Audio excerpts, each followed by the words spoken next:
नमस्कार साथियों, चलते हैं नए सवाल की ओर। कहता है उस त्रिभुज का क्षेत्रफल ज्ञात कीजिए जिसके शीर्ष है।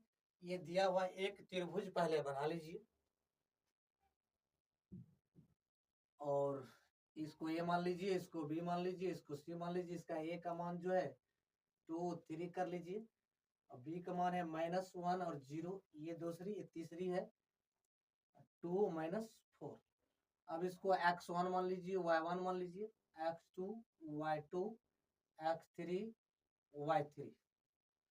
अब फॉर्मूला त्रिभुज का क्षेत्रफल होता है 1/2 into x1 into y2 minus y3।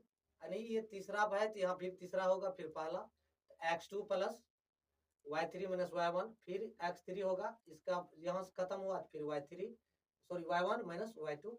ये फॉर्मूला अब आप सब प्राप्त हो चुका है। आप 1/2 लिख लीजिए। x1 का मान देखिए, आपका x1 का मान आपका 2 दिया है, 2 लिख लीजिए। उसके बाद y2 का मान यहाँ 0 दिया है, 0 लिख दीजिए। y3 का मान जो है आपका -4 दिया है, तो माइनस माइनस प्लस, ये 4 हो जाएगा। प्लस x2 का मान देखिए -1 है, तो -1 कर दीजिए।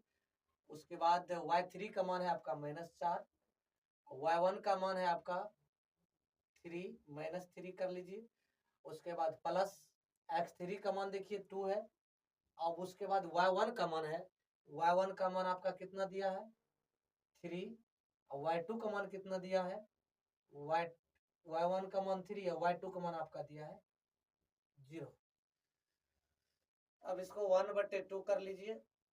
उसके बाद ये 4 दूनी 8 हो जाएगा, प्लस माइनस तो माइनस, ये 1 इंटू 4 3 7, ये आ जाएगा प्लस 3 दूनी 6। घटेगा 3 बचेगा, 3 दूनी 6 हो जाएगा, डायरेक्ट कर लेते हैं। 1/2 into 8 minus minus plus 7 plus 6/6। अब इसको क्या जोड़ लीजिए, 1/2 इंटू 21। अब ये आ जाएगा 21/2, गुना करोगे तो 12 मीटर। यदि आप फुल वीडियो चाहते हैं तो मैथ एक्सेल क्लासेस यूट्यूब पे जाकर चैनल को सब्सक्राइब कर लीजिए, लाइक और शेयर कर दीजिए दोस्तों। Thank you.